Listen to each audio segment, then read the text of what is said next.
नमो अर्हन्ताणं नमो सिद्धाणं नमो आयर्याणं नमो वज्रायाणं नमो लोये सव्वसाहुणम् मंगलमय मंगलकरण वीतराग विज्ञान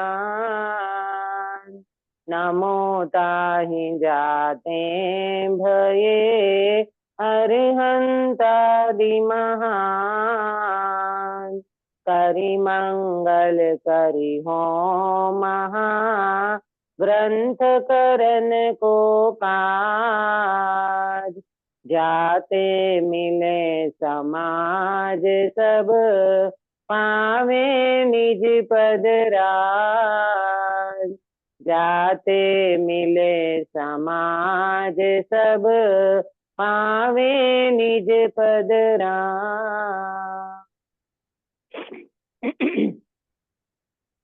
सुबह मंगल प्रभात की मंगल वेला में हमारी चर्चा मोक्ष मार्ग प्रकाशक जी शास्त्र के अंतर्गत 8वें अधिकार के अंतिम दौर में हम हैं। आज हमारा 8वां अधिकार पूरा होगा।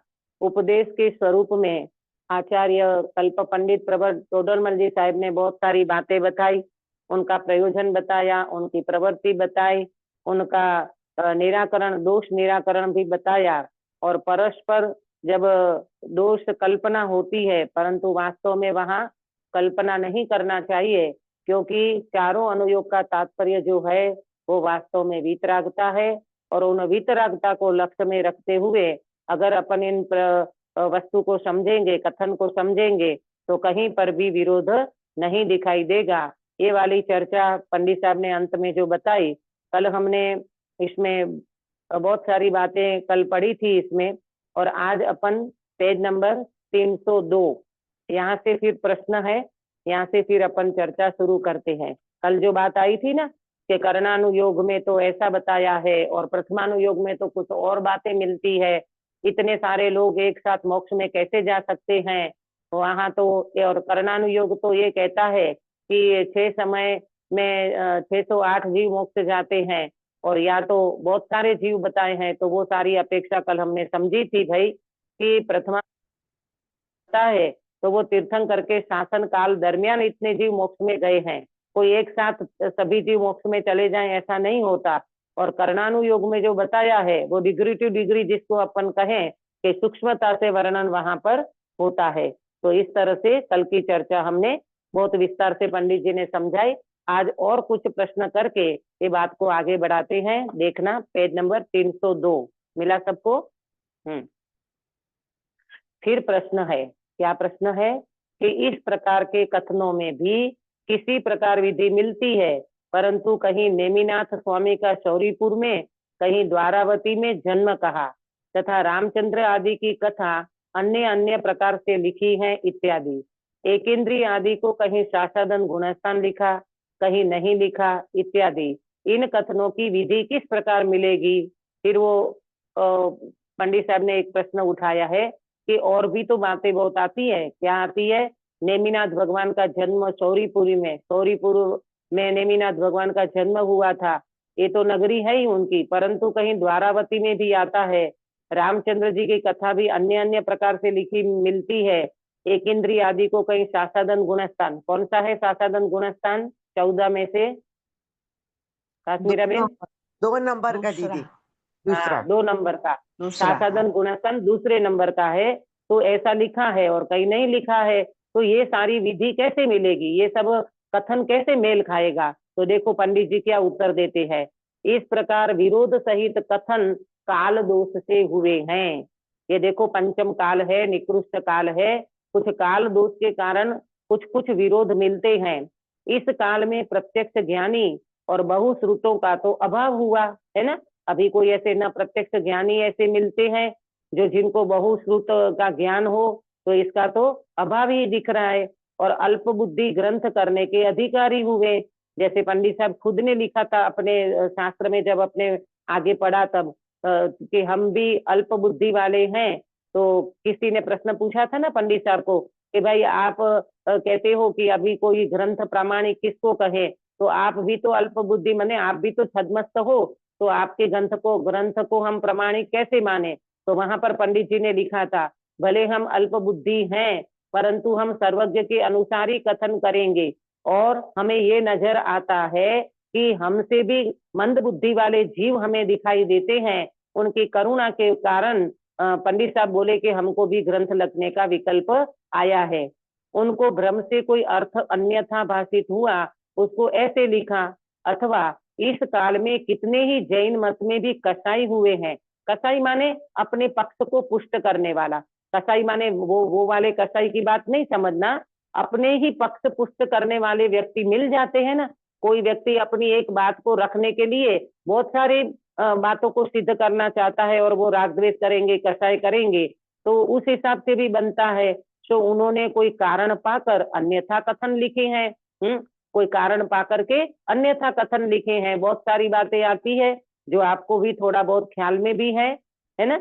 जैसे अपन ये बोलते हैं भगवान को कवल आहार नहीं होता, स्त्री की मुक्ति नहीं होती, है ना, भगवान वितराग मुद्रा होती है, भगवान को कोई आभूषण गहना वगैरह नहीं पहनाते, लेकिन विकृतियां देखने मिलती है अभी समाज में। तो ये सारे कथन अपने राग की पुष्टि करने के लिए देखो एक बात को समझना, स्यादवाद अनेकांत स्यादवाद में वितरागता की पुष्टि की जाती है। एक तो सर्वज्ञ भगवान और एक वितरागता, ये दो मुख्य गुण हमारे सर्वज्ञ भगवान में देखने को मिलते हैं। तो वो अगर हो तो कोई बात नहीं है, लेकिन उनको लक्ष्य में न रखते हुए हम अपने कसाई के वश के राग के वश कोई बात की पुष्टि करें तो वो कथन ठीक नहीं है। तो ऐसे जीव भी पंचम काल में हुए जो अपने राग की पुष्टि करते हुए इस प्रकार के ग्रंथ लिखे हैं, तो वो भी दोषी है। इस प्रकार अन्यथा कथन हुए, इसलिए जैन शास्त्रों में विरोध भाषित होने लगा। इसीलिए जैन शास्त्रों का भी विरोध भाषित होने लगा कि जैन शास्त्र में भी सारी बातें सही नहीं मिलती, माने वितरागता की पुष्टि करने वाली बातें कम मिलती है। मतलब क्या कहें कि थोड़ी बहुत उसमें भी गड़बड़ी दिखाई देती है। जहां देखो पंडित जी और कह रहे हैं, जहां विरोध भाषित हो वहां इतना करना। अब अपने को क्या करना वो पंडित जी सिखा रहे हैं। जहां तुम्हें विरोध भाषित हो वहां इतना करना। क्या करना? यह कथन करने वाले बहुत प्रामाणिक हैं या यह कथन करने वाले बहुत प्रामाणिक है। दो प्रकार के कथन आए, तो ये कथन साचा कि ये कथन साचा, ये प्रामाणिक है कि ये कथन प्रामाणिक है, ऐसे विचार करके बड़े आचार्य आदि को कहा हुआ कथन प्रमाण करना। बड़े आचार्य आदि का कथन प्रमाण करने के लिए क्या करना पड़ेगा? उनकी हिस्ट्री में जाना पड़ेगा कि वो आचार्य कहाँ के हैं, कब से हैं, कैसे कथन किया, क्यों किया, ये सारी चीजों की डिटेल में जाना पड़ेगा। और उसमें फिर अपने को ये निकालना पड़ेगा कि ये आचार्य ने जो कथन किया है वो कथन आगम से बिल्कुल मिलता है ना। तो और ये सर्वज्ञ, देखो एक बात और है कि वितरागता की पुष्टि करने वाला कथन मिले तो उसको प्रमाण कर लेना, लेकिन कोई दो आचार्यों में हमें लड़ाई झगड़ा करना कि ये आचार्य अच्छे और ये आचार्य, ऐसा भी नहीं है। और दूसरी बात, कोई ज्यादा पुरानी बात हो तो वो सच्ची और ये अभी अभी लिखी है तो गलत, ऐसा भी अपन एकांते नहीं कह सकते। तो अपना जितना बुद्धि चले और अपने को वितरागता समझ में आवे वैसे ग्रंथ को प्रमाण करना चाहिए। तथा जिन मत के बहुत शास्त्र हैं उनकी आमनाएं मिलाना, है ना। जिन शास्त्र में बहुत सारे शास्त्र लिखे हुए हैं तो उनकी आमनाएं मिलाना कि हमारी परंपरा से चली आई हुई जो बातें हैं उसमें कहीं विरोध तो नहीं आता, उसमें कहीं स्खलित तो नहीं होता, ये बातें उसमें मिलती है कि नहीं मिलती है, ये बात को भी अपने को ध्यान रखना चाहिए। जो कथन परंपरा आमनाय से मिले उस कथन को प्रमाण करना। हाँ, जो कथन परंपरा आमनाय से मिले ना उस कथन को प्रमाण करना। ये अपन सनातन दिगंबर धर्म बोलते ना, सनातन वितराग धर्म, सनातन, सनातन का मतलब ये है कि अनादि से चला आया हुआ मार्ग है। ये मार्ग कोई व्यक्तिगत की बात नहीं है, अनादि से चली आई हुई हमारी ये आमना है, हमारी ये परंपरा है। क्योंकि सर्वज्ञ वितराग भी अनादि से तो हुए रहे हैं, तो उसके अपेक्षा से अपने को वो बात मिलती हो परंपरा की अपेक्षा, तो वो कथन को हम प्रमाण कर सकते हैं। इस प्रकार विचार करने पर भी सत्य असत्य का निर्णय न हो सके, इतना सारा करने पर भी हम अगर सत्य असत्य का निर्णय न कर पाए तो क्या करना? तो पंडित जी कहते हैं तो जैसे केवली को भाषित हुए हैं वैसे प्रमाण है। जैसे केवली को भाषित हुए हैं, भगवान को जो ज्ञान में आया और भगवान ने जो अपने ज्ञान में ये वस्तु को देखा और बताया है वो हमने प्रमाण है। देखो ऐसा मान लेना। क्यों? क्योंकि देवादिक का वो तत्वों का निर्धार हुए बिना तो मोक्ष मार्ग होता नहीं है। ये बात आप बिल्कुल समझ लेना कि जिस व्यक्ति को देव शास्त्र गुरु का और 7 तत्वों का क्या नहीं होगा? निर्धार माने निर्णय नहीं होगा, तो कहते हैं कि इसके बिना तो मोक्ष मार्ग होगा ही नहीं। सच्चे गुरु एक जोर हमेशा मैं देती हूँ कि वितरागी देव शास्त्र गुरु के बिना तो न 7 तत्व सही बनेंगे और न हमारा मोक्ष मार्ग सही बनेगा। प्रथम में प्रथम हम देव के बारे में हमारी गलतियां निकलेगी, देव के बारे में भी हमारी श्रद्धा सच्चा नहीं है। हम कैसे देव को भी देव मान लेते हैं, सरागी देव को भी देव मान ले, तो वो बात कैसे बैठेगी? अरे प्रभु, वितरागी देव ही इस मार्ग के प्रणेता है और वितरागी देव ही इस मार्ग की सच्ची बात बता सकते हैं, है ना? इसके अलावा कोई व्यक्ति के बस की बात नहीं है। तो वो हमारे ज्ञान में निर्णय होना चाहिए, निर्धार होना चाहिए। उसका तो निर्धार भी हो सकता है। किसका किसका निर्धार हो सकता है गिरीश भाई? सच्चे देव शास्त्र, हाँ, सच्चे देव शास्त्र गुरु का और 7 तत्वों का हम निर्धार कर सकते हैं, निर्णय कर सकते हैं, है ना? अपने को पता चलता है ना। देखो पहले हमको जब संप्रदाय में थे तो अपने को पता ही नहीं चलता था कौन भले बोलते थे अपन पंच परमेश्वरी भगवान को वंदन करते थे, है ना? ये सारी चीजें बोलते तो थे लेकिन वो रटा हुआ शब्द था। लेकिन जब गुरुदेव श्री का तत्व मिला ना तब हमें समझ में आया। क्या समझ में आया? अरे भगवान अरिहंताणम, नमो अरिहंताणम हम बोलते तो हैं लेकिन अरिहंतों का वास्तविक स्वरूप क्या है? तो ये समझ में आया, अच्छा अरिहंत भगवान 18 दोष से रहित होते हैं तो अरिहंत भगवान को भूख नहीं लगती तो फिर कवल आहार कहाँ से आएगा? हाँ, अरिहंत भगवान को तो भूख नाम का तो दोष माना गया है। 18 दोष में अरिहंत भगवान को कहीं पर भी कवल आहार नहीं होता। ये सारी चीजें जब गुरुदेव श्री का समागम मिला, माने गुरुदेव श्री के शास्त्र मिले, तब हमें समझ में आया। तो वहां से अपन अभी मिलान बिल्कुल कर सकते हैं कि क्या बात सत्य है और क्या बात सत्य नहीं है।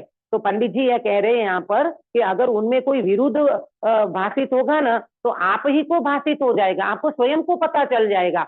देखो अभी अपन कितनी ऐसी बातें हैं जो अपने को तुरंत समझ में आ जाती है, जैसे 20पंथी मंदिर और 13पंथी मंदिर। अपनी शुद्ध 13पंथी आमना का जो मंदिर होता है, भले वो आचार्य श्री का हो, लेकिन वहां पर भी वितराग मुद्रा उनकी बिल्कुल बराबर है ना? ठीक है, तो अपने को समझ में आ जाता है। अपन कोई 20पंथी मंदिर में चले गए और वहां चंदन देखा, वहां फूल देखा, तो अपने को समझ में आ गया कि ये प्रतिमा पूज्य नहीं है, वहां हम वंदन नमस्कार नहीं करते हैं। तो ये कैसे पता चला? जब हमने ये परंपरा को पढ़ा, ये शास्त्रों को पढ़ा, तो आज हमें शुद्ध 13पंथी आमनाय में वास्तव में क्या वितरागता और इनकी पुष्टि होती है, ये बात हमें समझ में स्वयं आ जाती है। परंतु पहली बात यह है कि आपको वितरागी देव शास्त्र गुरु का श्रद्धान, उनका स्वरूप और उन 7 तत्व का स्वरूप आपके ज्ञान में पक्का होना चाहिए तथा अन्य कथन का निर्धार न हो। अब पंडित जी कहते हैं वो ज्यादा अन्य कथन का निर्धार न हो। देखो ऐसी बात है कि कई ऐसे करणानुयोग के सूक्ष्म कथन आते हैं जो हम निर्णय नहीं कर पाते हैं, हमारे ज्ञान में उसका निर्णय नहीं हो सकता है, अथवा तो संशय रहता है, अथवा अन्यथा भी जानपना अगर हो भी जाए तो और केवली का कहाँ प्रमाण है, और केवली का कहाँ प्रमाण है, ऐसा श्रद्धान रहे तो मोक्ष मार्ग में विघ्न नहीं है, ऐसा जानना। क्या कहते हैं पंडित जी कि कोई ऐसे सूक्ष्म कथन करणानुयोग के मिल जाए जिसमें आप उनको क्लियर नहीं कर पाओ, आपको अंदर में कोई संशय भी बना रहे, आपको अगर उसमें कोई डाउट भी रहे, तो ये बात केवली भगवान की कही हुई बातें हैं जो हमें उनमें बिल्कुल संशय नहीं करना चाहिए। हमें श्रद्धान है, भगवान ने जो बताया है वो सत्य है। भले हमारी बुद्धि अभी काम नहीं कर रही है, हमें अभी इनकी क्लियरिटी नहीं मिल रही है, तो भी सर्वज्ञ भगवान ने जो कहा तो हमें प्रमाण है। ऐसा अगर अपन श्रद्धान करेंगे तो कहीं पर भी मोक्ष मार्ग में विघ्न नहीं आएगा, ऐसा पंडित जी बताते हैं। अब देखो यहाँ और प्रश्न किया है, यहाँ कोई तर्क करे कि जैसे नाना प्रकार के कथन जिन मत में कहे हैं वैसे अन्य मत में भी कथन पाए जाते हैं। हाँ, कुछ कुछ बातें जैन मत में है, वैसे अन्य मत में भी वो अपने भगवान को सर्वज्ञ मानते हैं। अन्य मत में भी अपने यहाँ 7 तत्व बताते हैं, उन्हें यहाँ 5 तत्व, कहीं 9 तत्व, कहीं कुछ कुछ बताते रहते हैं। तो कहते हैं वहां भी ऐसा पाया जाता है। तो अपने मत के कथन का तो तुमने जिस प्रकार स्थापन किया है, अपने मत का तो तुमने बिल्कुल पुष्टि कर दी कि जैन मत सच्चा है, अन्य मत सच्चा नहीं है। तो ये कैसे अन्य मत में ऐसे कथन को तुम दोष लगाते हो? ये अपने मत को तो तुम स्थापित करते हो, अपने मत को तो तुम निर्दोष ठहराते हो, और अन्य मत के कथन को तुम दोष लगाते हो। ये तो तुम्हें राग द्वेष है। समझ में आया? प्रश्न समझ में आया? हाँ, कितनी पंडित जी की पैनी दृष्टि है। पंडित जी को ये भी सब, क्योंकि पंडित साहब है ना, टोडरमल जी साहब ने अन्य मत के बहुत सारे ग्रंथ पढ़े हैं, अन्य दर्शन का बहुत अच्छा उनको ज्ञान था पंडित साहब को। तब तो ये 5वें अधिकार में, 6वें अधिकार में कितनी सारी बातें पंडित जी ने खंडन किया है और कितनी स्पष्टता की है। ये मुझे लगता है 350 साल पहले जो पंडित साहब हो गए तो ये गजब के व्यक्ति हो गए। नहीं तो आज हम ये वितरागी देव शास्त्र गुरु का जो पक्का श्रद्धान करके बैठे हैं ना, ये सारी की सारी बातें टोडरमल जी साहब को समर्पित है। मैं सच कहती हूँ, इन्होंने अपनी जान दे दी गिरीश भाई, अपनी जान को कुर्बान कर दिया। जिंदरम जिंदरम तेरा समझामरम, तेरी रक्षा में प्राण भी तज देंगे हम रहे ना रहे जिसका कुछ गम नहीं, तेरी रक्षा में प्राण भी तज देंगे हम। अपनी जान को कुर्बान कर दिया। लोगों ने कहा पंडित साहब ये बात की आप स्पष्टता कर दो ना, आप बात को क्लियर कर दो ना। बोले बिल्कुल नहीं, जिना गम की एक भी बात में मैं 19-20 नहीं चलाऊंगा। मुझे वर्तमान में जो दोष दिखाई दे रहा है उसको मैं लिख करके जाऊंगा, भले मेरी जान चली जाए तो चली जाए, और मेरे पे जो भी कुछ करना हो वो कर दे। आखिर वो मौत को मंजूर किया, परंतु वो अपने पथ में और अपने श्रद्धा में दृढ़ रहे। ये आज हमारे ऊपर ऐसे महापुरुषों का बहुत उपकार है। देखो समाधान, कथन तो नाना प्रकार के हों और एक ही प्रयोजन का पोषण करे तो कोई दोष है नहीं है। नाना प्रकार के कथन, अलग अलग प्रकार के कथन होते हैं, पर प्रयोजन एक होना चाहिए। एक ही प्रयोजन का पोषण करे तो कोई दोष नहीं है, परंतु कहीं किसी प्रयोजन का और कहीं किसी प्रयोजन का पोषण करे तो दोष ही है। कहीं किसी बात की पुष्टि कर रहे हैं, कहीं किसी बात की पुष्टि कर रहे हैं तो दोष लगेगा। अब जिन मत में तो एक रागादि मिटाने का प्रयोजन है।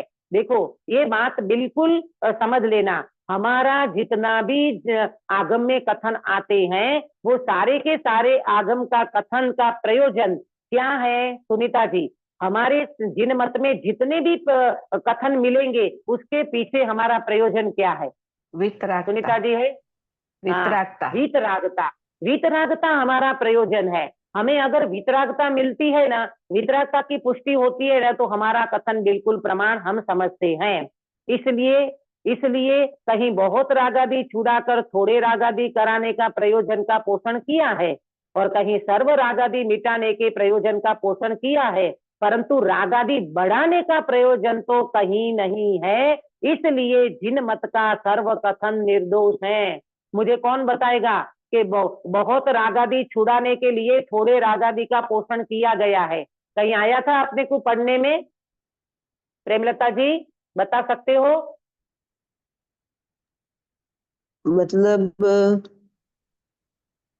मतलब ये है कि देखो चरणानुयोग में अपन कथन पढ़े थे ना कि भाई जो व्यक्ति बिल्कुल विषय कसाय में पड़ा है ना, जो व्यक्ति बिल्कुल भोगों में पड़ा है, तो उस व्यक्ति को ऐसा कहा जाएगा कि बेटा मंदिर आवो, मंदिर आने से धर्म होगा, पूजा करोगे तो धर्म होगा। तो क्या ये क्रिया ये करने से धर्म हो जाएगा? नहीं होगा, परंतु वो व्यक्ति को मंदिर आना करना है, माने मंदिर में उन व्यक्ति की एंट्री हो जाएगी, तो यहाँ माहौल में आएगा तो उसको आगे जाकर के मार्ग मिलेगा, है ना। तो उस समय ऐसी रागादि की थोड़ी बातों का पोषण कराया जाता है। कि तुम ऐसा करोगे ना तो तुमको धर्म हो जाएगा, तुम भगवान के दर्शन करोगे तो तुम्हें पुण्य लगेगा, तुम्हें ऐसा होगा। तो ये सारी बातें की थोड़ी बहुत पुष्टि कराई गई है, परंतु इसके पीछे प्रयोजन क्या है प्रेमलता जी, प्रयोजन क्या है? अपने अंदर जाने के लिए। हाँ, वीतरागता की पुष्टि का प्रयोजन है, राग द्वेष से रहित होने का प्रयोजन है, स्वभाव की प्राप्ति करने का प्रयोजन है। तो फिर जिनमत, इसीलिए जिनमत निर्दोष है। जिनमत में कतई भी कहीं पर भी कोई भी जगह पे आप देखना, कहीं पर भी राग की पुष्टि करने का प्रयोजन रखा ही नहीं गया है, कहीं पर भी, कैसा भी क्यों ना हो, लेकिन राग तो बिल्कुल नहीं चलेगा। इसलिए तो पुण्य का इतना निषेध करते आए आचार्य देव समय जी वगैरह में, कि ये पुण्य पुण्य करके क्या बैठे रहते हो, पुण्य तो आखिर बंध का कारण है, और तुम्हें मोक्ष जाना है कि बंधन में पड़े रहना है, और बंधन में से मुक्त होना हो तो तुम पूर्ण वितराग बनोगे, तभी तुम ये बंधन से मुक्त हो सकते हो। इसीलिए जिन मत का सारा कथन निर्दोष है। और अन्य मत में कहीं रागादि मिटाने के प्रयोजन सहित कथन करते हैं, और कहीं रागादि बढ़ाने का प्रयोजन सहित कथन करते हैं। इसी प्रकार अन्य भी प्रयोजन की विरुद्धता सहित कथन करते हैं, इसलिए अन्य मत का कथन सदोष है। देखो पंडित जी ने कितनी स्पष्ट बात करी कि अन्य मत में, देखो एक बात नोट करना हो तो कर लेना, जिन मत की अपेक्षा अनेक प्रकार की भले हो, परंतु प्रयोजन एक होना चाहिए। क्या कहा सुधाबेन, रिपीट करोगे? जैन मत की अपेक्षा भले अलग हो पर मत एक होना चाहिए। हाँ, प्रयोजन एक होना चाहिए। अपेक्षा तो अलग अलग मिलेगी ना, नाना प्रकार के जीव हैं, नाना प्रकार की अपेक्षा है। अपेक्षा माने नए भी हमारे यहाँ अनेक प्रकार के हैं, तो अनेक नयों से अनेक प्रकार की जिनवाणी का कथन भले मिले, परंतु ये सारे के सारे कथन के पीछे प्रयोजन एक ही होना चाहिए। अंकित भैया एक बार रिपीट करोगे? ये बात बहुत इंपॉर्टेंट है, आपको नोट कर लेना अपनी कॉपी में, कि जिन मत में अपेक्षा कितनी प्रकार भी हो, अलग अलग प्रकार के कथन मिलते हो, परंतु उनका प्रयोजन एकमात्र वितरागता होना चाहिए। बोलो अंकित भैया, रिपीट करोगे एक बार बेटा? हाँ, जिन मत में भले ही अलग अलग प्रकार के कथन हो लेकिन उनका उनका प्रयोजन सिर्फ वितरागता है। Very good. कि जिन मत में कथन अपेक्षा भले अनेक प्रकार की अलग अलग आती हो, परंतु इन सारी के पीछे प्रयोजन एकमात्र वितरागता का होना चाहिए। देखो ना, हमने अभी 8वां अधिकार पढ़ा, ये पूरा अधिकार जब अपना पढ़ लिया तब अपने को समझ में आया ना, कहीं पर भी पंडित साहब ने राग की पुष्टि नहीं की है, वहां तुरंत बता दिया। यहाँ क्रियाओं की मुख्यता चरणानुयोग की अपेक्षा से बताई गई है, परंतु क्रिया में धर्म नहीं है, पुण्य में धर्म नहीं है। ये सारी बातें हम क्लियर पंडित साहब ने कर दी है, और हमने पढ़ा भी है। देखो, इसलिए अन्य मत का कथन सदोष है। आप देखो ना, अपने को वैसे भी देखने मिलता है कि ये लोग अन्य मत में क्या होता है कि जैसे ये गणेश जी का प्रसंग नहीं आता, वो क्या बोलते हैं उसको, गणेश जी का वो आता है ना, गणेश जी को मूर्ति को विराजमान करते हैं, और 8 दिन का, 10 दिन का, 5 दिन का, जिसका जैसा हो, गणेश क्या चतुर्थी। बोलते हैं उसको? हाँ, गणेश उत्सव, गणेश चतुर्थी। हाँ, गणेश चतुर्थी। और फिर क्या करते हैं, 5 दिन का पूरा हो गया, 10 दिन का पूरा हो गया, तो फिर वो गणेश जी को कहाँ, हाँ, तो वो जैसे फंक्शन पूरा हो जाता है, तो जिस भगवान को तुमने विराजमान किया, उनको वो तो भगवान मानते हैं ना, तो उन भगवान को तुम जाकर के दरिया में पधार देते हो, उनका तुम विसर्जन कर देते हो, जिनकी तुमने स्थापना की उनकी उत्थापना कर दी, तो ये बिल्कुल विरोध मिलता है। और उनके शास्त्र में भी पंडित साहब ने तो खूब सारे पढ़े हैं ना, उनको तो बहुत सारी विरोधी बातें नजर में आती है। तो ये सारी चीजें होने के कारण अन्य मत का कथन सदोष, लोक में पोषण करने वाले नाना कथन कहे उसे प्रामाणिक कहा जाता है, और अन्य अन्य प्रयोजन का पोषण करने वाली बात करें उसे तो बावला कहते हैं, उसको उन्हें तो गांडो कहवाए, उसको तो पगला कहते हैं। क्या कहा कि कोई लोक व्यवहार में भी देखना कि एक ही प्रयोजन के पोषण के अर्थ अनेक प्रकार का कथन करे तो उसके प्रामाणिक कहा जाता है। जैसे एग्जाम्पल कि कोई एक विद्यार्थी है, वो विद्यार्थी अलग अलग प्रकार का सब्जेक्ट पढ़ता है ना, उससे बहुत सारे उनके विषय रहते हैं, तो कोई बात नहीं, लेकिन ये सारा विषय पढ़ने के बाद उनका उनका लक्ष्य क्या है, उनका एम क्या है गिरीश भाई? सारा विषय पढ़ने के बाद उसका एम तो वही है कि उसमें आगे बढ़े जी आगे सर। बढ़े, करियर, उनका करियर कैरियर में। का भी ध्यान है उनको कि मुझे मेरा परीक्षा कैरियर में बनाना है। पास होना हाँ, है। परीक्षा में पास होना है, ये सारी चीजें उनके पीछे है। परंतु कोई एक विद्यार्थी ऐसा हो कि भाई उनको पढ़ता तो खूब है, पढ़ता तो खूब है, पर कोई प्रयोजन नहीं है, कभी कुछ कभी कुछ कभी कुछ, कभी कहीं कुछ पढ़ लिया, कभी कुछ पढ़ लिया, कोई ठिकाना नहीं है उनका। हाँ? तो कहते हैं कि वो व्यक्ति प्रयोजन का पोषण करने वाली बात करे उसे तो बावला कहते हैं। फिर से पढ़ती हूं मैं जरा। लोक में भी एक प्रयोजन का पोषण करने वाले नाना कथन कहे उसे प्रामाणिक कहा जाता है। प्रयोजन एक, कथन भले अनेक, तो वो प्रामाणिक है। और अन्य अन्य प्रयोजन, प्रयोजन का ही ठिकाना नहीं है। कभी वो कहेगा मुझे डॉक्टर बनना है इसलिए पढ़ता हूँ, कभी कहेगा मुझे सीए बनना है तो ये वाली किताब पढ़ता हूँ, कभी कहेगा नहीं नहीं मुझे तो वकील बनना है तो वो वकील वाली किताब पढ़ेगा। बताओ काश्मीरा बेन, वो व्यक्ति सज्जन क्या बोलते, वो व्यक्ति सही माना जाएगा कि बावला माना जाएगा? बावला ही माना जाएगा, क्योंकि सब अलग अलग प्रयास, किसी में भी मतलब आगे नहीं बढ़ खरा सकता। नहीं उतरेगा। हाँ, किसी भी चीज में वो खरा नहीं उतर पाएगा, वो आगे ही नहीं बढ़ पाएगा। इसी तरह यहाँ समझना, हाँ, यहाँ समझना कि भाई बात तो बिल्कुल सही है पंडित साहब की कि अपना प्रयोजन एक होना चाहिए। भले तुम अनेक विषय को पढ़ते हो, लेकिन तुम्हारा प्रयोजन मात्र ने मात्र वितरागता होना चाहिए, तो ही ये मार्ग में तुम आगे बढ़ सकते हो, नहीं तो गुमराह हो जाओगे। ये गुरुदेव श्री मिले तो अपना मार्ग बिल्कुल प्रशस्त हुआ है। अगर गुरुदेव श्री नहीं मिलते तो अपन भी उन्हीं उन्हीं में लगे रहते, क्रिया करो, तप करो, जप करो, ये करो वो करो, इससे पुण्य बंधेगा, निर्जरा होगी। कर्मों की तो ढेर सारी निर्जरा मानी थी ये उपवास आदि क्रियाएं करने से, और वास्तव में देखा जाए तो भूखे रहने मात्र का नाम उपवास नहीं है। बहुत सारी बातें हमारी पहले आ चुकी है जिसमें आहार विषय कथा ये सब बाह्य उपवास में भी कम होता है। हमने तो मात्र भूखे रहने का नाम उपवास समझ लिया। ये कितनी सारी गलतियां ये गुरुदेव श्री के माध्यम से हमें समझ में आई है। समझ में आया? देखो, तथा जिन मत में नाना प्रकार के कथन हैं तो भिन्न भिन्न अपेक्षा सहित है, वहां दोष नहीं है। जिन मत में अनेक प्रकार के कथन आते हैं तो अनेक प्रकार के कथन में अपेक्षाएं भी अनेक प्रकार की है तो वहां कोई दोष नहीं है। अन्य मत में एक ही अपेक्षा सहित अन्य अन्य कथन करते हैं, वहां दोष है। देखो, अन्य मत और जिन मत का डिफरेंस देखो। जिन मत में अनेक प्रकार के कथन और प्रयोजन एक, और अन्य मत में एक ही अपेक्षा में अन्य अन्य कथन करते हैं, वहां दोष है। वहां उनका प्रयोजन भी कोई ठिकाने का नहीं है, इसलिए वहां दोष है। देखो अब यहाँ बताएंगे, जैसे जिन देव के वितराग भाव है और समवसरण आदि विभूति भी पाई जाती है, वहां विरोध नहीं है। समवसरण आदि विभूति की रचना इंद्र आदि करते हैं, उनको उसमें रागादिक नहीं है, इसलिए दोनों बातें संभवित है। मुझे बताना कि ये भगवान का जो समवसरण लगता है ना, भगवान को केवल ज्ञान हो जाता है, भगवान वितरागी हो जाते हैं और तुरंत भगवान का समवसरण लगता है। तो ये समवसरण कौन के कर्म से उदय से मिलता है?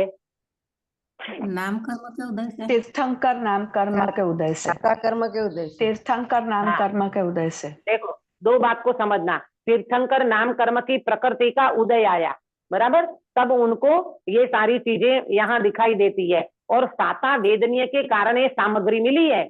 ये भगवान का समोसरण जो रचा गया है ना, ये साता वेदनीय के उदय से, पुण्य के उदय से ये सारी सामग्री भगवान की ये अच्छे खासे क्या बोलते हैं उनको, त्रिगुणागिर की रचना होती है। भगवान के सिंहासन रत्न जड़ित हो जाते हैं। तमाम प्रकार का जो भी समोसरण में देखने में मिलता है वो सारे के सारे भगवान के तीर्थंकर नाम कर्म प्रकृति का उदय आया। साता वेदनीय भी उसका फला और वहां पर ये सारी सामग्री उपस्थित हो गई। तो कहते हैं उसमें भगवान का कोई दोष नहीं है, क्योंकि भगवान को उन समोसरण में कितना राग द्वेष है?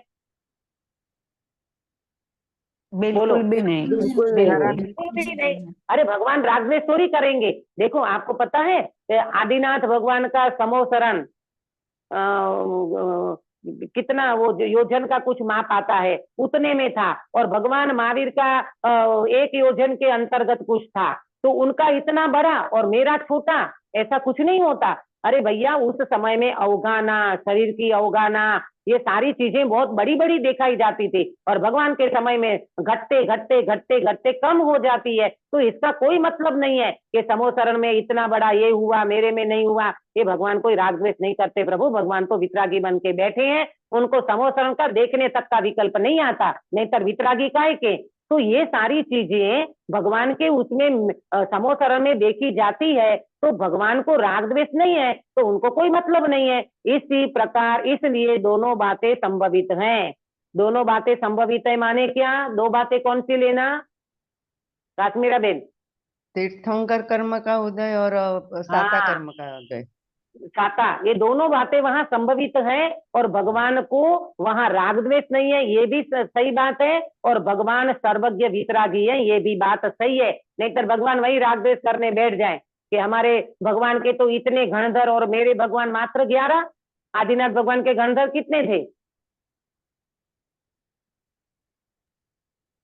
बोलो? 1484 84 और महावीर भगवान के 11 गंधर। तो कितना डिफरेंस आ गया। ये कोई मेरे गंधर कम और तुम्हारे गंधर ज्यादा, ये कोई राग द्वेष करने बैठे हमारे जैसे? भगवान नहीं करते हमारे जैसे राग द्वेष।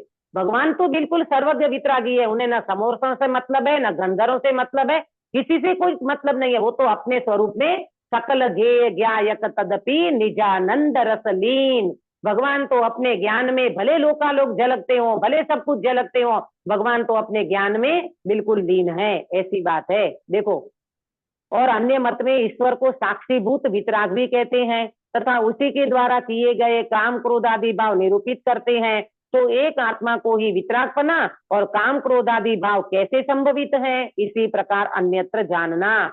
देखो, वो उन्हीं भगवान को वितरागी मानते हैं और उन्हीं भगवान को काम क्रोध आदि भाव वाले मानते हैं। जैसे भगवान इनके देखते ना अपन कि एक हाथ में शस्त्र रखे हैं और उनको वो वितरागी मानते हैं। अच्छा बताना, जो जो जो वितरागी होते हैं उनको शस्त्र रखने की जरूरत पड़ती है? जरा नहीं वो- पड़ती। नहीं बिल्कुल नहीं नहीं। पड़ती। और जो वितरागी होती है उनके बाजू में पत्नी रहती है, स्त्री रहती है? नहीं रहती।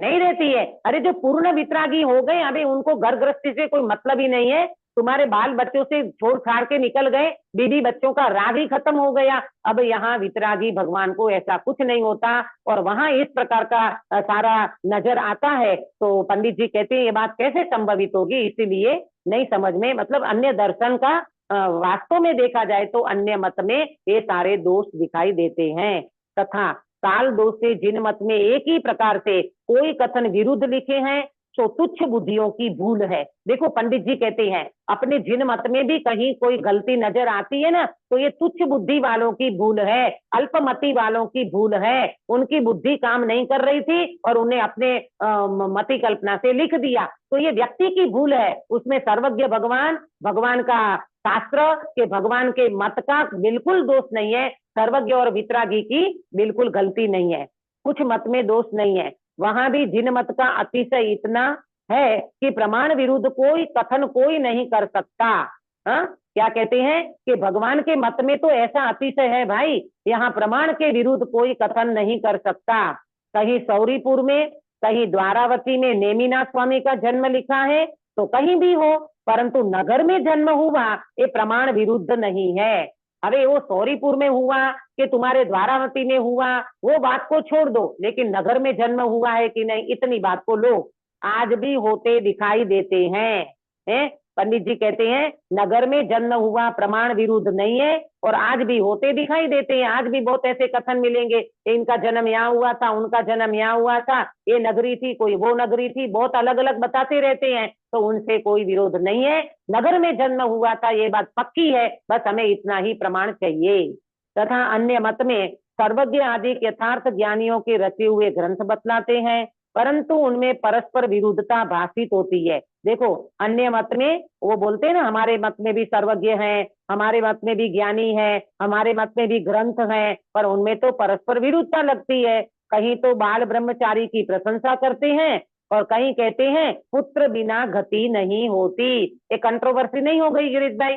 एक तरफ तो कहते हैं एक तरफ तो कहते हैं कि बाल ब्रह्मचारी की प्रशंसा करते हैं, हनुमान जी की प्रशंसा करते हैं, और दूसरी तरफ कहते हैं कि पुत्र के बिना गति नहीं होती। भाई बच्चे तो चाहिए, बाल बच्चों के बिना तो हमारी गति सुधरेगी नहीं, हमारी गति बिगड़ जाएगी, हमें तो वंश चाहिए, और ऐसी सारी बातें उनमें आती है। तो सो दोनों सच्चे कैसे हो? एक बात तो रखो ना, या तो बाल ब्रह्मचारी सच्चे या फिर पुत्र वाले घर गृहस्थी सच्चे, ये दोनों बातों को तुम रखते हो, तो ये दोनों बातें कैसे सच्ची हो जाएगी? ऐसे कथन वहां बहुत पाए जाते हैं, तथा उनमें प्रमाण विरुद्ध कथन पाए जाते हैं। बहुत सारे कथन भी मिलेंगे और उनका कोई प्रमाण नहीं है। जैसे मुख में वीर्य गिरने से मछली के पुत्र हुआ, बोलो, ऐसा कथन भी वहां मिलता है कि मछली के मुख में वीर्य हो गया और उनको बच्चा हुआ। तो ऐसा हनुमान जी का, इसका किसका आता है? वो हनुमान जी के उसमें आता है।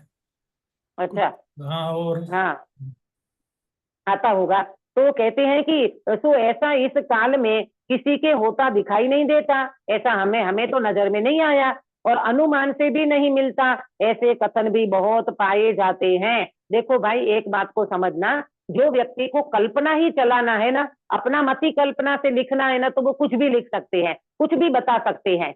जैसे पहले बोलते थे ना कि कोई ठोठ विद्यार्थी, मतलब क्या कमजोर विद्यार्थी हो, उसको कुछ नहीं आता, तो बचपन में वो क्या करते मालूम? बचपन में वो ऐसे करते हैं कि परीक्षा में कुछ आया नहीं और एकदम एग्जाम आ गई, तो एग्जाम में पेपर में कुछ भी लिख दिया।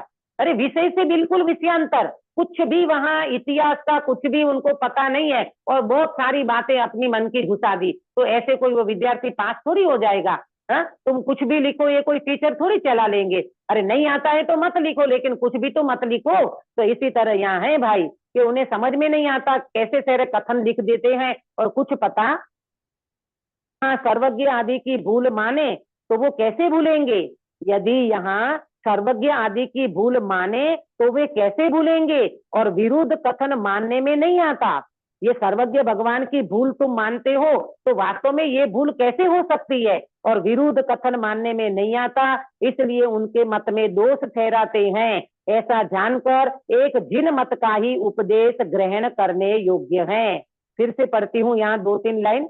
यदि यहाँ सर्वज्ञ आदि की भूल माने तो वो कैसे अन्य मत वाले सर्वज्ञ भगवान की भूल निकालते हैं? मालूम उनका ये क्या कहना है? खुद की गाय को तो गौ माता मानते हो तुम लोग, ये अन्य मत वाले कहते हैं। खुद की माता गौ माता और दूसरी गाय को ढोर कहना है, दूसरी गाय ढोर और हमारी गाय गौ माता, हमारी गाय गाय माता। तो ऐसे तुम मानते हो कि तुम्हारा जैन मत ही सच्चा और हमारे अन्य मत को तो तुम ऐसे उड़ा देते हो। तो ऐसे यहाँ कहते हैं कि यदि यहाँ सर्वज्ञ आदि की भूल माने तो वो कैसे भूलेंगे? और विरुद्ध कथन मानने में नहीं आता, इसीलिए उनके मत में दोष ठहराते हैं। ऐसा जानकर एक जिन मत का ही उपदेश ग्रहण करने योग्य है। तुम कितना भी कुछ कहते हो भाई, सर्वज्ञ भगवान और वितराग भगवान इन्हें जो बताया है उनके प्रयोजन सहित का कथन होगा, यानी वितरागता की पुष्टि करने वाला कथन होगा तो ही सही माना जाएगा। अन्य मत में कथन भले कितने प्रकार के हों, उनके प्रयोजन की गलती है और कुछ भी न कुछ लिख देते हैं, तो ये कथन तो जिन मत के में मान्य नहीं है और जिन मत का उपदेश ही वास्तव में ग्रहण करने योग्य है। ये सारी बात करते हुए अंत में पंडित साहब 304 नंबर के पेज में अनुक्रम बताया। हमने 4 अनुयोग पढ़े ना, तो हमारा अभ्यास अनुयोगों का अभ्यास क्रम क्या होगा ये पंडित जी बताते हैं। देखो, वहां प्रथमानुयोग आदि का अभ्यास करना। प्रथमानुयोग आदि का माने प्रथमानुयोग पढ़ना, क्या करना गिरीश भाई? अभ्यास करना माने उसमें से सार निकालना, क्या भावार्थ क्या है। पहले सही पढ़ो। वहां प्रथमानुयोग आदि का अभ्यास करना, तो अपन क्या समझेंगे? अकेला चारों अनुयोग, चारों अनुयोग समझना। अकेला प्रथमानुयोग कोई समझ ले और उनकी बातें हरि पुराण और उत्तर पुराण और आदि पुराण पढ़ने बैठ जाए तो व्यक्ति अकेली कथा पढ़ के चला जाएगा। ऐसा नहीं, वहां प्रथमानुयोग आदि का अभ्यास करना माने चारों अनुयोग का अभ्यास करना। पहले इसका अभ्यास करना फिर इसका अभ्यास करना, ऐसा नियम नहीं है। हाँ, नियम कोई नहीं है ऐसा, कि पहले ये पढ़ना कि वो पढ़ना। हाँ, इतना जरूर पंडित जी ने कहा है, परंतु कह करके अपने परिणामों की अवस्था देखकर जिसके अभ्यास से अपनी धर्म में प्रवृत्ति हो उसी का अभ्यास करना। ये देखो भाई, ये अपने परिणामों की अवस्था देकर, अब देखना कोई 80 साल का व्यक्ति ये कहे कि मुझे अभी संस्कृत और व्याकरण पढ़ना है, हाँ, मुझे संस्कृत और व्याकरण पढ़ना है, तो क्या वो व्यक्ति संस्कृत व्याकरण पढ़ करके अपने रत्नत्रय की प्राप्ति कर सकता है? नहीं। अबे 80 साल की उम्र हो गई भाई, 80 साल की उम्र में अब ये संस्कृत व्याकरण को छोड़ो, तुम 25 साल के होते तो जरूर हम तुमको कहते कि तुम संस्कृत व्याकरण पढ़ो। अब तुम्हारा बुढ़ापा नजर आ गया, कमर में पैर लटक गए, अब तो तुम्हें मात्र ने मात्र हूँ ज्ञायक छू एटली श्रद्धा करो, मैं भगवान हूँ, मैं ध्रुव हूँ, मैं चैतन्य तत्व हूँ, इसका श्रद्धा करो, बाकी कुछ बात बनने वाली नहीं है। और दूसरी बात, पंडित जी ने भले यहाँ पर चारों अनुयोग का कथन कहा है, परंतु एक जगह पे आएगा, शायद 9वें अधिकार में आएगा, प्रथम द्रव्यानुयोग का अभ्यास अवश्य करना चाहिए, जिससे व्यक्ति तत्व निर्णय पक्का कर सकता है।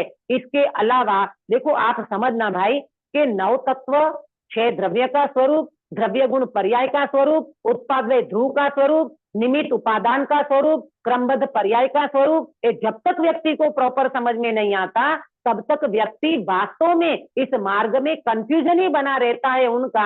इनको पढ़े बिना आपका मार्ग सरल नहीं होगा। तो प्रथम तो द्रव्यानुयोग पढ़ने का ही बात को समझना।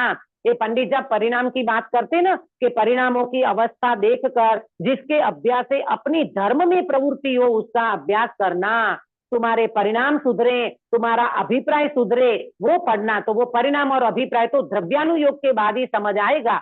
भेद विज्ञान इनके अलावा हो नहीं सकता, और भेद विज्ञान करने के लिए 2 चीज को बराबर समझना, ज्ञान अने राग जुदा छे, एक तो ये बात, और 7 तत्व में आश्रव को संवर नहीं माने, आश्रव को संवर नहीं माने, पुण्य में धर्म नहीं माने, शुभ भाव में धर्म नहीं माने, ये सारी बातें मिलेगी कहाँ? द्रव्यानुयोग के अलावा कहीं नहीं मिलेगी, ये बात को समझना। अथवा कभी किसी शास्त्र का अभ्यास करे, कभी किसी शास्त्र का अभ्यास करे, तथा जैसे रोजना मचे में तो अनेक रकमें जहां तहां लिखी है, उनकी खाते में ठीक खतौनी करे तो लेन देन का निश्चय हो। ये जो खाता वही होता है ना, खाता वही खाता बोलते जिसको, तो उसमें जहां जिसका खाता हो वहां उसमें रखना, वो आगे पीछे करेंगे तो गड़बड़ हो जाएगी। ये आप लोगों को ज्यादा समझ में आएगा, व्यापारी लोगों को। तो अपने को तो इतना समझ में आता है, जमा उधार जो अपन पहले समझते थे, जो चीज जहां जमा में लिखनी है उसको वहां लिखना, वही खाता बराबर करना, तो ये सारी चीजें दृष्टांत दे करके पंडित जी ने समझाया। उसी प्रकार शास्त्रों में तो अनेक प्रकार का उपदेश जहां तहां दिया गया है, शास्त्र में तो अनेक प्रकार के कथन दिए गए हैं, तो उससे सम्यक ज्ञान में यथार्थ प्रयोजन सहित पहचाने तो हित अहित का निश्चय हो। तुम अंदर में भेद विज्ञान करोगे तो ही तुम्हें समझ में आएगा। जिनवाणी में तो बहुत सारी बातें यहाँ वहां लिखी है, तुम्हें अपना प्रयोजन समझना हो तो सम्यक ज्ञान तुम्हें प्रकट होगा, तो तुम यथार्थ पहचान कर पाओगे और तुम हित अहित का निश्चय भी कर सकोगे। इसलिए स्याद पद की सापेक्षता सहित सम्यक ज्ञान द्वारा जो जिन वचनों में रमते हैं वे जीव शीघ्र ही शुद्धात्म स्वरूप को प्राप्त होते हैं। देखो, स्यादवाद सहित कहा, एकांत नहीं कहा। स्यादवाद की सापेक्षता सहित माने अकेले कोई व्यक्ति एकांत कोई पक्ष को पकड़ ले, एकांत मत को पकड़ ले, पक्ष को पकड़ ले, उससे काम होने वाला नहीं है। एकांत मिथ्यात्व से काम नहीं बनेगा है, परंतु पंडित जी कहती हैं स्यादवाद सहित, सापेक्षता सहित सम्यक ज्ञान के द्वारा जो व्यक्ति जिन वच में रमते हैं वो व्यक्ति शुद्धात्मा को प्राप्त कर सकते हैं। मोक्ष मार्ग में पहला उपाय आगम ज्ञान कहाँ है? आगम ज्ञान बिना धर्म का साधन नहीं हो सकता, इसलिए तुम्हें भी यथार्थ बुद्धि द्वारा, क्या कहा? यथार्थ बुद्धि द्वारा आगम का अभ्यास करना तुम्हारा कल्याण होगा। पंडित जी कैसे आशीर्वाद दे रहे हैं और कैसी बात करें, अंतिम बात को जरूर सुनना कि मोक्ष मार्ग में पहला उपाय आगम ज्ञान है। सुनीता जी, ये जो अपन स्वाध्याय का 5 प्रकार पढ़ते ना, स्वाध्याय के 5 प्रकार, उसमें पहला कौन सा है? आगम ही है। वाचना, आगम तत्व सूत्र, तत्व तत्वार्थ वाचना। अच्छा हाँ वाचना, वाचना। पहला वाचना, पृछना, अनुप्रेक्षा, आमनाय और फिर आता है धर्म का उपदेश। तो वाचना माने आगम ज्ञान को पढ़ना, आगम पढ़ना। आगम पढ़े बिना कुछ भी बात समझ में नहीं आएगी। आज लोग क्या करते हैं, अपने तो गुरुदेव श्री के बाद ये आगम पढ़ने की परंपरा चली। मालूम गुरुदेव श्री का इतना उपकार है, उनकी सभा में गुरुदेव श्री एक एक व्यक्ति के हाथ में शास्त्र रखवाते थे। भाई शास्त्र લઈને બેસો, શાસ્ત્ર લઈને બેસો, અમે ક્યાં કોઈ કઈ લાઈન વાંચીએ છીએ અને એનો અર્થ શું થાય એ અમે જે બોલીએ છીએ, તમે શાસ્ત્ર સામે હશે તો તમને સમજાશે, નહીતર નહીં સમજાય। એનો મતલબ શું થયો? इसका मतलब ये हुआ आगम ज्ञान के बिना अध्यात्म भी आपको समझ में नहीं आएगा। शुद्धात्मा की समझ लेना है तो आगम ज्ञान पढ़ना जरूर होगा। और आगम ज्ञान के बिना देखो, किसी की आलोचना की बात नहीं है, लेकिन बड़े बड़े महारथी भी इतने बड़े बड़े हो जाते हैं तो भी उनको आगम ज्ञान में क्या है, आपके उधर क्या लिखा है, कुछ पता नहीं रहता। हाँ, तो ये अपनी कमजोरी है भाई, और गुरुदेव श्री ने ये कमजोरी हमारी दूर की है। और मैं तो ये जरूर कहूंगी कि शास्त्र स्वाध्याय दिन में होना ही चाहिए। ऐसा नहीं है कि हमने थोड़ा बहुत पढ़ लिया और फिर हम बिल्कुल नहीं, प्रयोजन परक तो आपको ज्ञान होना ही चाहिए। और इसमें ये सारी बातें, द्रव्य गुण पर्याय, उत्पाद व ध्रुव, निमित्त उपादान, निश्चय व्यवहार, क्रमबद्ध पर्याय, ये सारी की सारी बातें मैं आपको पढ़ा चुकी हूँ।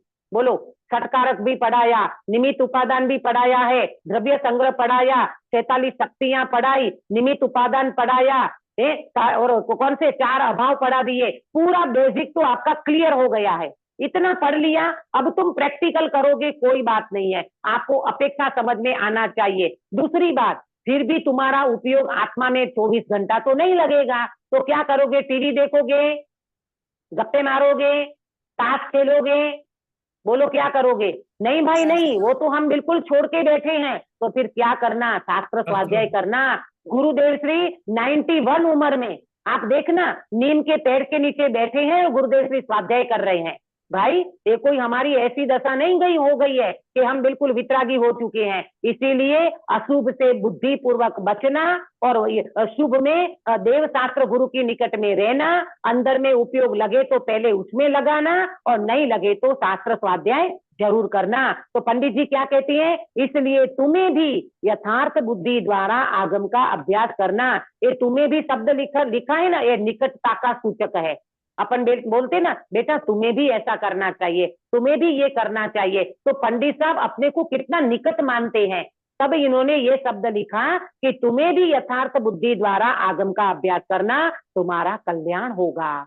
पंडित जी ने आशीर्वाद दे दिया, तुम्हारा कल्याण होगा। पंडित जी कहते हैं भाई, इसीलिए हम कहते हैं कि तुम आगम को प्रॉपर पढ़ोगे तो तुम्हें सारी चीजें समझ में आ जाएगी, और वो स्वाध्याय का फल अतीन्द्रिय आनंद, सम्यक दर्शन, आत्मज्ञान, सम्यक ज्ञान, ये तुम्हें प्राप्त होगा। इति श्री मोक्ष मार्ग प्रकाशक नामक शास्त्र में उपदेश स्वरूप प्रतिपादक 8वां अधिकार संपूर्ण हुआ।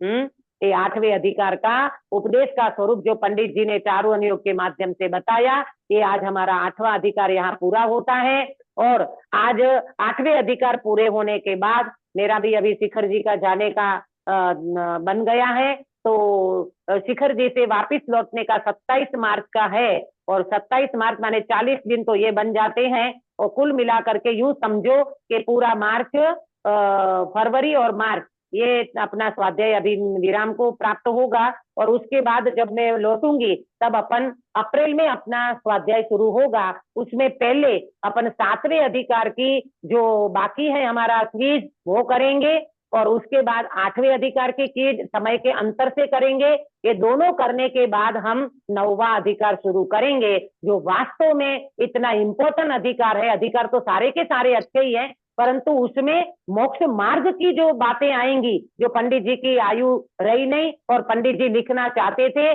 लेकिन जितना लिखा है 9वें अधिकार में रत्नत्रय की बातें बहुत अच्छी तरह से उन्होंने की है, उसका अधिकार हम आने के बाद शुरू करेंगे। और अभी का जितना भी समय है, उस समय में आप ये मोक्ष मार्ग प्रकाशक जी के 7वें अधिकार की तैयारी करना, 8वां अधिकार भी पढ़ना, और आपके पास समय तो मिलता ही मिलता होगा, तो उसमें आप और भी स्वाध्याय करते हुए वेद विज्ञान और भगवान आत्मा ध्रुव चैतन्य तत्व उसको मुख्य रखना। क्विज में कभी कुछ आया नहीं आया उससे ज्यादा मतलब नहीं है, याद रहे ना रहे उससे भी ज्यादा मतलब नहीं है। मालूम, कल भाई साहब ने एक प्रवचन में एक बात कही थी, अगर आप लोनावाला के प्रवचन लाइव सुनते हो तो उसमें भाई साहब ने इतनी सुंदर बात कही जो मुझे बहुत अच्छी लगी।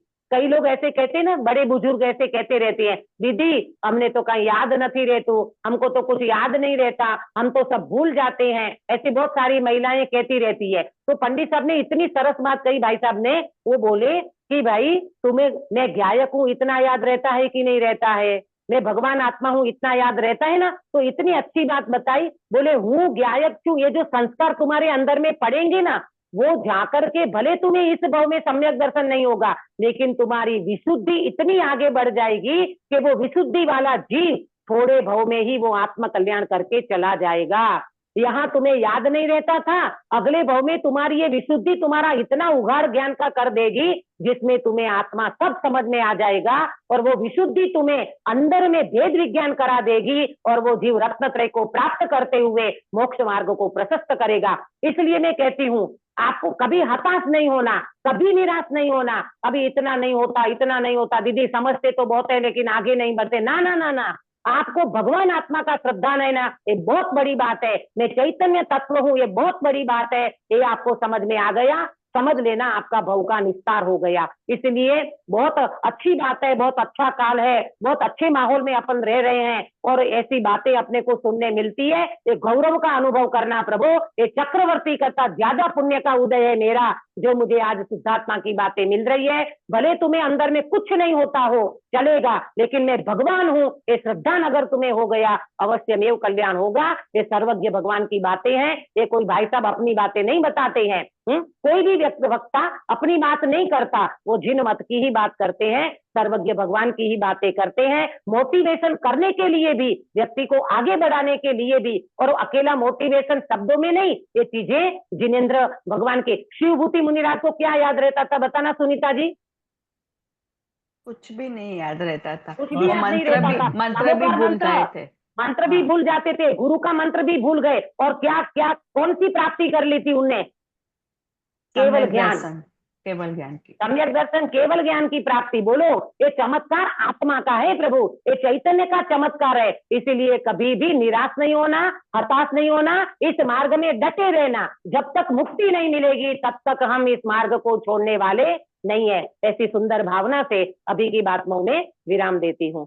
निज निधि निज में बता अंत उपकार है, इसके लिए जिन वाणी माँ को वंदना सतवार है, वंदना सतवार है। गिरीश भाई कायोसर कराओगे? जी दीदी।